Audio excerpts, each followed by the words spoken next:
Hey guys, I'm back again. Yeah, it's been about a month. I seem to do this every time I do a video. But yeah, I'm back and I'm doing a movie review. And the last movie I reviewed was Kingsman: The Secret Service, which was back in January or February. So yeah, it's been a while since I've done one of these. But today we are reviewing Paper Towns, the movie adaptation of a novel by John Green, who also wrote The Fault in Our Stars, which came out last year. I didn't go to see that because, you know, this is the first film that I've actually ever had a bet on. And yeah, me and a friend, we bet £10. I thought this one was going to be total trash, and my friend said it would be an enjoyable film, and she said I thought I'd enjoy it. I lost 10 quid. The plot of Paper Towns is Margot moves in across the street from Quentin when they're children, and they become childhood friends for a few years. But then one night when Margot wants to go out on an adventure, Quentin says no because he doesn't want to get into trouble, and basically that's how they stop talking to each other, really. And that goes through all the way until basically the last year of high school before prom. And on one night, before she's about to leave, she knocks on Quentin's room, and basically it's sort of like a revenge plot, this little segment here. And Margot takes Quentin out, and basically her boyfriend cheated on her, so she's getting revenge on him. To be honest, there are quite a lot of funny moments throughout the whole of this film. I laughed out loud on quite a lot of moments. But yeah, so it is an enjoyable film, a very funny film in parts. And but yeah, for the first sort of like 40 minutes, it's this sort of adventure with Margot and Quentin going around, getting up to devious stuff, tricking people, and it's pretty entertaining, some of the stuff that they go up to.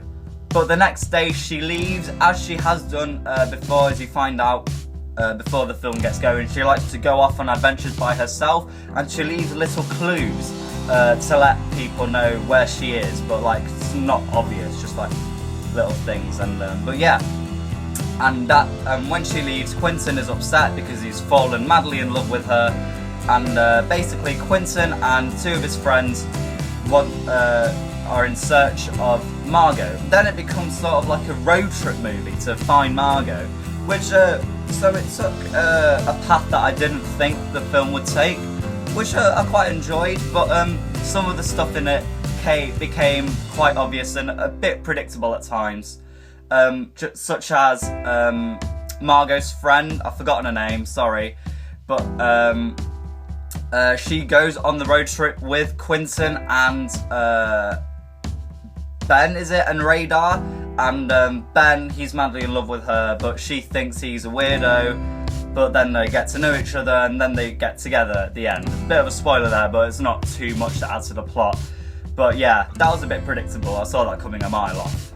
To be honest, my favourite character in this film was probably Radar. He was really cool, really quirky. He was really quite cautious. He has a girlfriend who he thinks like he has to like protect, let her know everything that he's doing. And I doubt though they made quite a good humour moment about that. And then she eventually came on the road trip with them as well, so it added a bit more to it. And yeah, it was good. I really liked Radar and the relationship that he had with his girlfriend. It was very believable. Now, Cara Delevingne as Margot, she's an English actress, so she put on an American accent. Some of it was a bit off here and there, but for the most of it was pretty good. And she was actually really good as Margot in the film. I didn't like her in like the last half when you like saw her towards the end, but certainly in the first sort of like half hour where you saw her like getting up to mischievous stuff, she was very entertaining. And I'm very looking forward to seeing what she can do with Enchantress in next year's Suicide Squad. And Nat Wolff as Quentin, he was very good as well. Really awkward guy, but then again I think that's what the character he was playing as. Quentin seems like a very awkward person, not the most outgoing, but yeah, he was a cool character, good actor. So, and he's only in his he's only 20 or 21, so he has a bright future ahead of him. So even though this film in parts was a bit predictable, I had a really good time with this. It was very funny in parts. I laughed out loud quite a lot. But yeah, I would recommend going to see this actually, even if you're a boy. You know, go see this film. I really enjoyed it. Some of it, there was like a coming of age story part of it to it.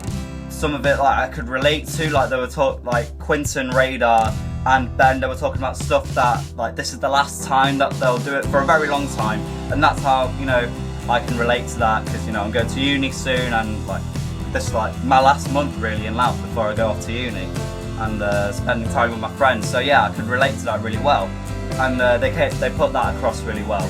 Out of 10, I'd give Paper Towns a solid 7 out of 10. I enjoyed this film. It was good laugh, and yeah, I lost 10 quid, but you know, I wanted to go see Hitman, if that, you know, helps me in any way.